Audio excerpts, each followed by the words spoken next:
following is a production of the Department of Broadcasting and Journalism at Western Illinois University.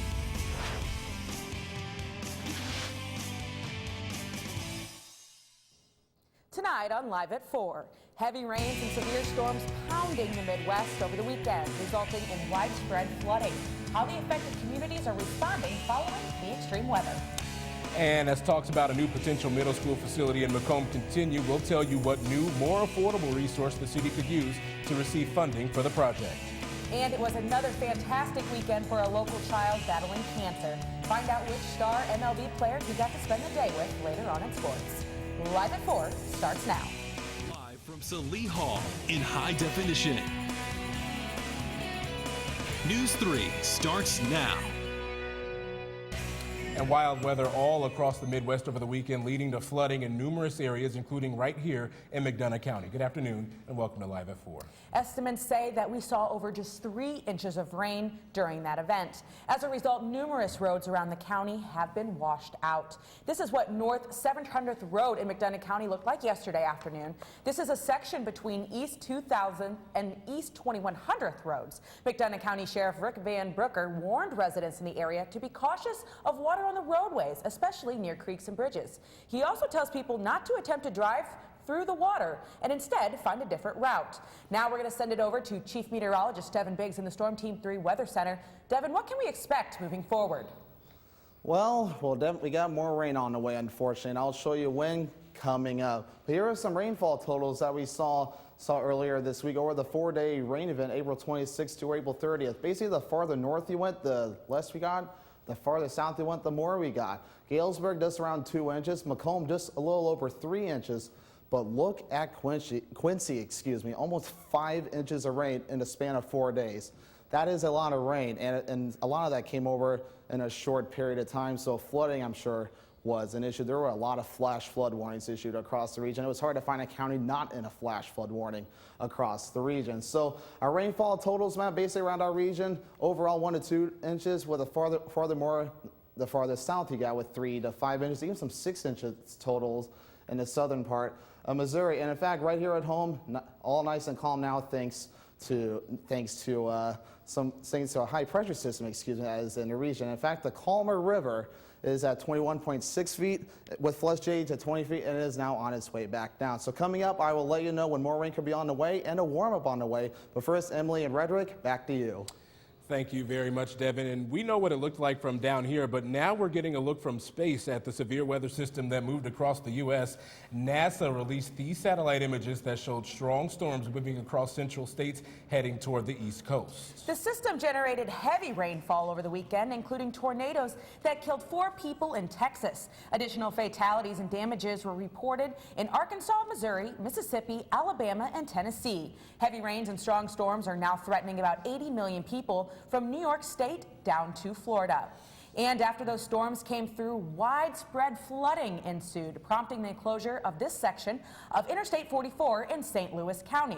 And that was just before midnight. Now officials are planning to close a section of I-55 overnight tonight. And the same story is occurring right now in Arkansas. Heavy flooding and severe storms are still impacting most of that state. Governor Asa Hutchinson declaring a state of emergency for all 75 counties. From a statewide perspective, we've had 7 deaths as a result of the flooding statewide. And as a result of that flooding, homes are destroyed, roads are washed out, and it will likely still be several more days before we know the full extent of the damage both there and around the region. And here at home, severe weather may have been the cause of a power outage in McDonough County on Saturday. Ameren says that a tree fell on a power line during a strong thunderstorm. The hour-long power outage left 200 customers without power, including Western Illinois campus. In other news, Macomb is starting to see changes to the storefronts around town. Several stores have already closed, and a few more are soon to follow. News 3's Dominic Nardi has more about the financial state of the town. JCPenney is the most recent of many businesses to close their doors in Macomb in the past year. This trend is causing the perception of some Macomb residents to question the state of the town's financial future. When you have a large retailer like Kmart and a large retailer like Penny's either leaving or have left the community, that gives people pause. For Macomb, the problem may not be with the town, but rather the national state of many of these retail companies. The fact of the matter is those decisions were not indicative of the local economy. Those were indicative of the national economy. A national economy that has seen 3,700 retail businesses close in the first quarter of 2017. The cause of the wide-scale closures is the continuing increase of online shopping. If you're going to continue to buy things on the internet, we're going to continue to lose brick and mortar infrastructure and retail here in Macomb. In addition to the increase of online shopping, the continuing decrease in student enrollment at WIU is also affecting local businesses. We're concerned about the declining enrollment at Western because those folks contribute to the economy here without a doubt, and in some ways a substantial amount to the economy. Despite the economic problems, the mayor is optimistic that Macomb is heading in the right direction for the future. We're working as diligently as possible to make as many economic opportunities available for folks here in Macomb as we can. And we're having some success, and we wish it were greater success, but it's success nonetheless. But for now, Macomb residents will have to continue waiting for more businesses to come to this small Illinois town. For News 3, I'm Dominic Nardi. Now, the mayor also said they are on the lookout for small-scale retailers to occupy the empty Kmart space, as well as the restaurant Ponderosa. Sticking downtown, orange cones are scattered around the square as preparation for the revitalization Phase 1 process begins. This summer, the square will undergo resurfacing and new sewer drains. The cost of one project is $1.2 million and is set to be done by the beginning of the fall semester. And city council members are voicing their opinions about the possible closure of Macomb's Glenwood Pool. It's a story we've been following for over a year now. The Park District hadn't fulfilled its duties, even though they had all of this time since last year when that pump burned up to do it. And I'm concerned with getting the pump here on time. It sounds like Kent can get it done and the city can get it done. Aldermen received a resolution Monday night that explained the Park District wasn't going to employ the pool until decisions are made about opening for the season. You can join us Thursday on Live at 4 to hear more on this story. And we have an update to the proposed middle school facility in Macomb. City leaders have discovered a new, more cost-effective way to borrow funds for the project. Superintendent Dr. Patrick Toomey announced that a program run through the Department of Agriculture could have interest rates as low as 3.38%. Toomey says all the players in the proposed facility will have to meet in order to move forward with the project. We're at that place now where I believe sometime within the next few weeks, all the partners will meet again. We'll have a very good view of the finances of the building, who's responsible for what. And once that meeting does happen, the application to the USDA will be submitted and presentations to the individual boards will begin. In addition to the middle school, the proposed facility would include space for McDonough District Hospital, the YMCA, and the Macomb Park District. The state of Illinois is going on almost 2 years without a state appropriation, and both the Macomb and WIU community are voicing their disappointment in their town's leaders. The president of the University Professionals of Illinois, John Miller, says it's time for both Representative Noreen Hammond and Senator Jill Tracy to support higher education. Had enough, and we expect them to actually defend higher education, to vote in favor of the university, and to vote in favor of our students, and to send a message to Governor Rauner that we need a budget, and what he is doing, holding our universities and holding our students hostage, is unacceptable. Now, the budget crisis was not the only concern for Macomb and WIU residents. A professor of political science department says they also both want Representative Hammond and Senator Tracy to support bills to protect immigration students at the university. Well, still to come on Live at 4, highway issues in the country continue, this time in Minnesota. What caused this state highway to shut down for hours, and it was not about floodwaters. And a big weekend for a project over a year in the making. Find how much a local organization raised for repairs to a house in the community. All that and more is coming up, but first we're going to throw it to Jason Chauvin, who has a preview in sports. Jason? Thanks, Emily. Former Western Illinois wide receiver Leatherneck Lance Lenore did not hear his name called on draft night, but that doesn't mean he doesn't get a chance to show off what he can do to other teams. More details on him later on in sports. We have that and more coming up right here on Live at 4.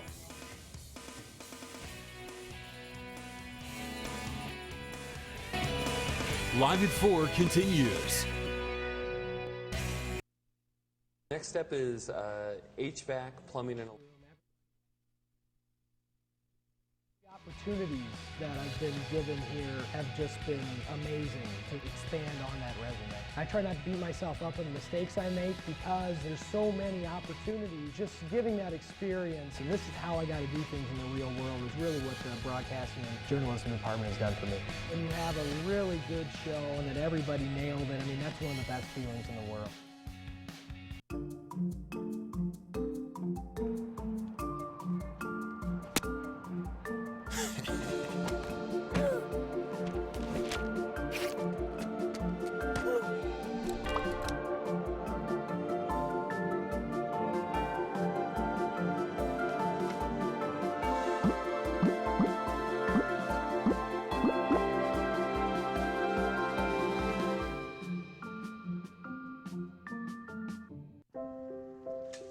I want to eat apples and bananas. I need to eat apples and bananas. Why can't I eat?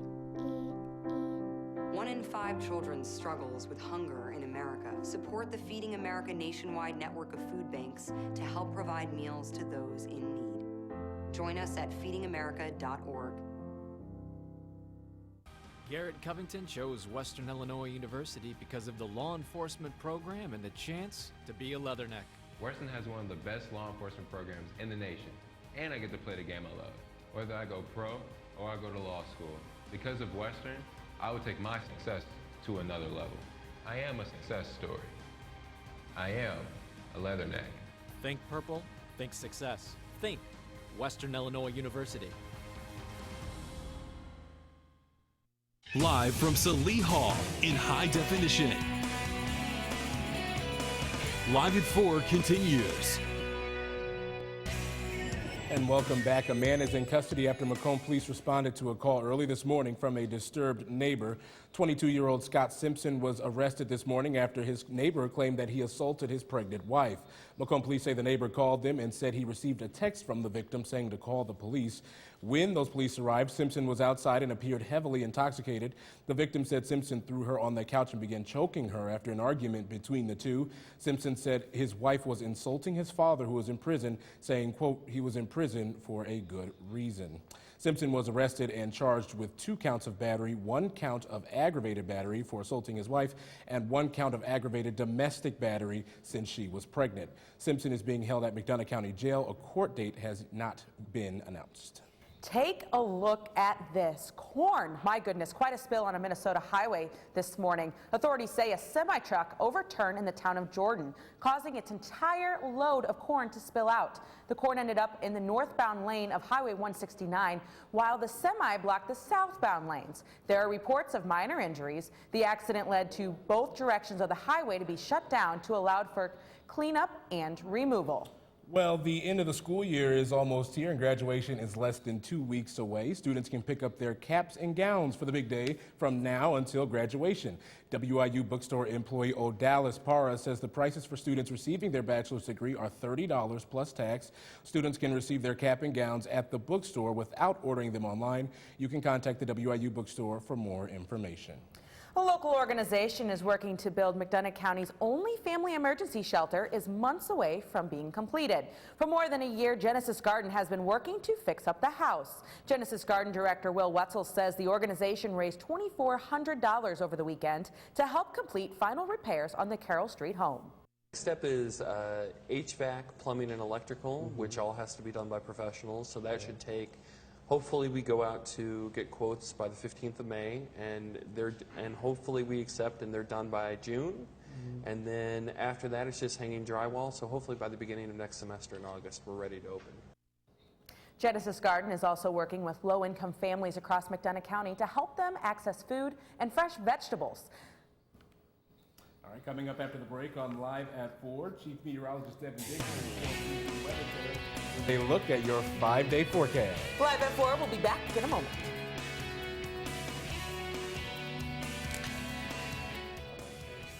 A single ember from a wildfire can travel over a mile.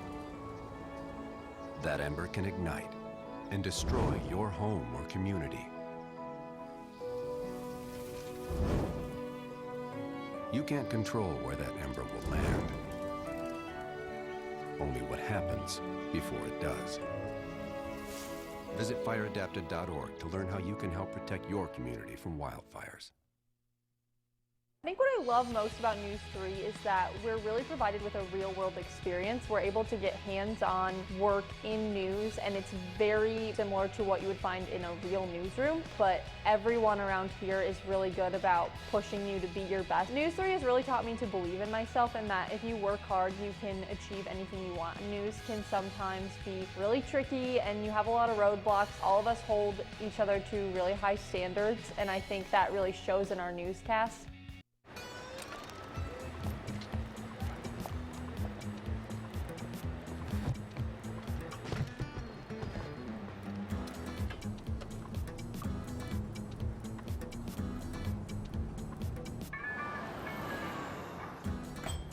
It's a short ride from your neighborhood to your naturehood.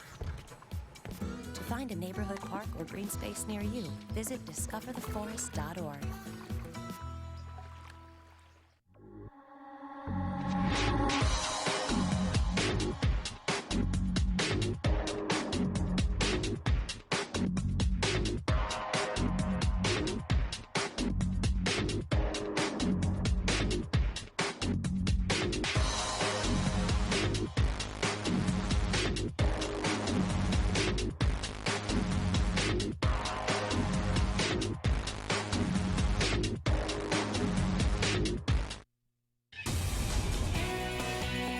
Now, from the Storm Team 3 Weather Center, here's Devin Biggs. Welcome back to Live at 4 on a much calmer afternoon here across western Illinois. A look at our current service map at this time. Take a look at it. It's a lot calmer here across the region. Look on to the southwest. This little warm front here is going to be our next weather maker as it tracks in our direction. Forgive me, I forgot to update the highs, so ignore these numbers, but normally we were supposed to average 68 to 45. We were below that today. We were actually in the 50s today, so yeah, ignore those numbers. Forgive me for that. And we were nowhere near that record high of 89. Look at sunrise and sunset, 6 a.m. and sunset at 8 p.m. So we are gaining more daylight now each and every day, and that is a wonderful thing. It's definitely making my mood a lot more brighter. So take a look at our regional temps. 50 in Chicago, 54 in Davenport. Des Moines at 63, excuse me. And looking to the south, Joplin is at 65. So a big range in temperatures here across the region. Peoria, 56 degrees. Macomb, 58. 61 in Beardstown. Midwest Weather Tracker again. This time our radar and satellite composite. Not so much clouds around the region. We're actually right on the edge of the clouds and the sunshine, but look out to the southwest. Again, we are seeing some precipitation that'll move in our direction in the next few hours. So looking ahead towards tonight, the clouds will continue to move off to the northeast. Chicago may see a little bit of clouds as well, but looking ahead towards tomorrow, we'll start seeing the precipitation moving in our direction, and that'll continue to be the case into tomorrow night. So our temperatures for tonight, not too bad. It'll be 38 in Macomb, 37 in Burlington, Keokuk at 40. Look down to the south, 44 degrees in Beardstown. Looking ahead towards tomorrow, not too bad as well. 52 in Macomb, 53 in Beardstown, Bloomington at 54 as well. Springfield also at 54. Look at Peoria, it'll be a little warmer at 57. And again for tomorrow night, basically into the low to mid 40s area, with 43 degrees in Macomb and 44 degrees in Beardstown. So our forecast for tonight, partly cloudy skies with a low of around 38. Winds will be out of the northwest at 10 to 15 miles per hour. Looking ahead towards tomorrow, isolated showers will be possible. Otherwise, it will be cloudy with a high of 52. Winds will be out of the east at 5 to 10 miles per hour. Looking ahead towards our 5-day forecast, rain will be possible on Wednesday and Thursday. We'll look at Friday, Saturday, and Sunday. Sunshine will be back, and so will the warm. We'll have temperatures getting close to 70 as we get close to the weekend. So if you're going to be studying finals, maybe study them outside because it will be sunny and temperatures will be on the rise. I'm so glad that sunshine is in the forecast because I'm tired of this rain. Absolutely. Thanks so much, Devin. Sure thing. And now it's time for Jason Chauvin, who's in with a preview in sports. Jason? Thanks, Redrick. The weather did sports no favors this past weekend, but we still have highlights from the WIU baseball team who faced off against the Fort Wayne Mastodons at Alfred D. Boyer Stadium, and the Leatherneck softball team. They were on the road taking on the Iowa State Cyclones. We'll recap the duel between the two teams coming up right here next on Live at 4. We taught him how to hit a baseball, how to hit a receiver, the strike zone, the net. You taught him how to hit the upper corner. You even taught him how to hit the open man. But how much time have you spent teaching him what not to hit?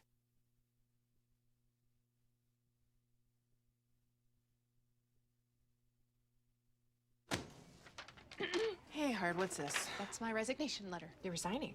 Why? Because you're constantly ignoring me. You're half as active as you used to be, and you eat stuff like this. You've been putting me under a lot of pressure lately. That's why I'm ready to quit. I forgot.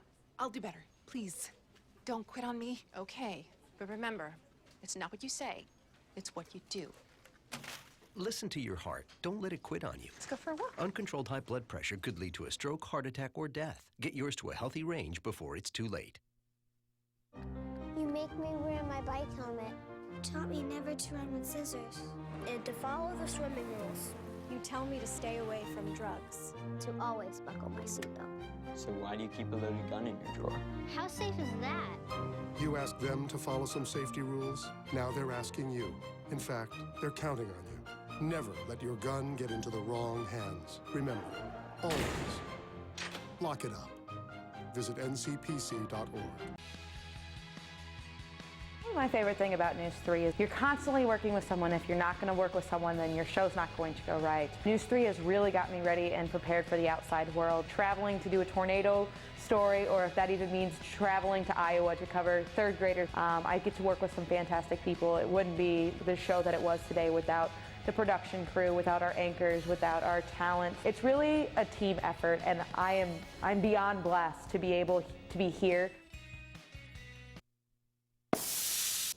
Welcome back to Live at 4. The Western Illinois softball team took the diamond on the road this past weekend, taking on the Iowa State Cyclones. The Leathernecks, they got off to a fast start in the game. Kelsey Marlowe, she right here, splits the gap right into right center, and she's off to the races, all the way rounding it to third base for a triple. And now a close play at the plate for Nina Maggio, but she's barely safe, getting the first run of the game. A few batters later, Peyton Abbott up. She lines an RBI single to left, making it 2-0 Western leads. And now fellow broadcasting major Sam Ralphs, she pops it up down the third base line, thinking she popped out, but the third baseman drops it, and now go, go, go. Two runners score. Western in front 4-0 in the bottom of the first. And let's stay there. Let's go to the bottom of the first. Schwitzer for the Cyclones sends a chopper to third, and she slides into first, and we're all tied after the first inning. And now, bottom of the third, Kaylee Bosworth at the plate crushes a bomb, handing Iowa State the 6-4 lead. WIU would respond, though. In the top of the fourth, Taylor Messer beats out the force at home because the catcher's foot was off the dish. And now here's Maggio up to bat. She rips a single to left, tying things up at 6 apiece for the Leathernecks. And after an hour rain delay, Bosworth up again, cranks another 2-run jack, and the Cyclones would cruise from there. The Leathernecks fall in this one by a final score of 10-6. The second game was canceled due to the weather, so that means the Leathernecks will close out Summit League play this upcoming weekend on the road in South Dakota State against the Jackrabbits. Now, the Western Illinois baseball team was also hampered by the weather this past weekend, but they were able to get the first game in against the Omaha Mavericks. It was another important Summit League series, not known at the time that this would be the only game of the 3 games set due to Mother Nature. Bottom of the first, Chris Tashida with a standard fly ball to right, but it hangs up in the air long enough for running back Steve McShane to turn on the burners and score the first run of the ball game. Tie game now at 1 in the bottom of the third until Drew Galassi, he comes up big and hits it right back up the middle to hand Western a 2-1 lead.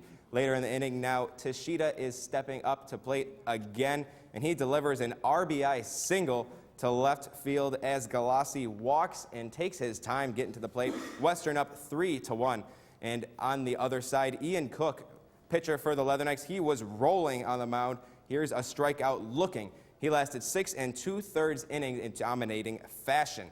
The Leathernecks down to their final out now. Flare out to right, and Steve McShane, he can do it all. He makes a diving catch to end the ball game. Leathernecks seal the deal against Omaha, making it their 3rd straight win, and Ian Cook went for 6 2/3, giving up 1 run and striking out 6.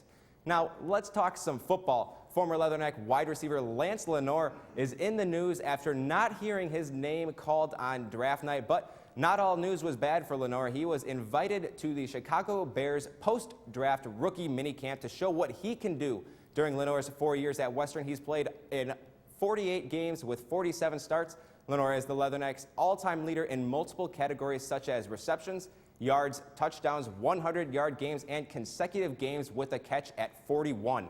And don't say it's impossible, because former Illinois State Redbird wide receiver Cameron Meredith, he went undrafted, and now he's a starting wide receiver for the Bears. Best of luck to Lenore as he tries to show what he can do after his time at college. And now let's switch to a story that News 3 has been following. Reed Brewer, the local boy from Good Hope who's battling neuroblastoma, he got an amazing opportunity last night. He was able to meet Chicago Cubs first baseman Anthony Rizzo last night before the Cubs played against the Phillies. Rizzo was previously diagnosed with Hodgkin's lymphoma back in 2008 through chemotherapy, and he went through chemotherapy for 6 months. It was a great opportunity for Reed and his family to be in the clubhouse and on the field with the team. What a great story for Reed and his family. That's all for sports. Final word is next. Hillary Dunn was convinced that Western Illinois University would invest in her. My classes, friends, teachers, and activities have had a tremendous impact on my time here. Hillary's passion for learning and helping others will lead her down a successful path. Whether I choose graduate school or missionary work, I'll serve to the best of my ability because I am a success story. I am a Leatherneck. Think purple, think success, think Western Illinois University.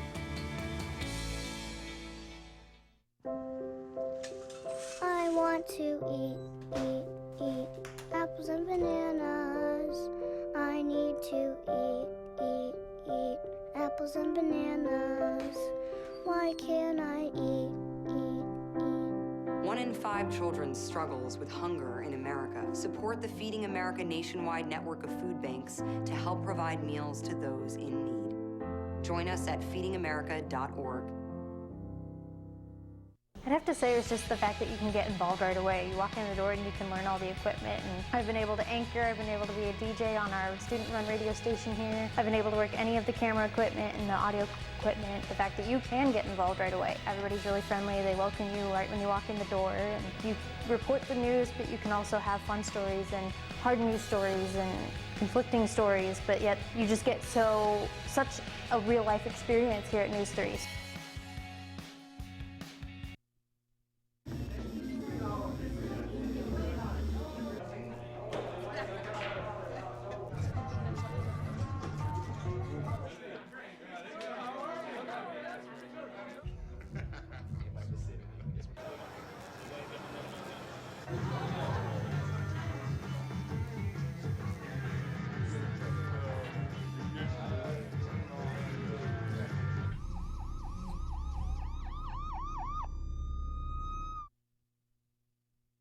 Okay, so this is the line outside Macomb Jimmy John's right now. Look at that line, Redrick.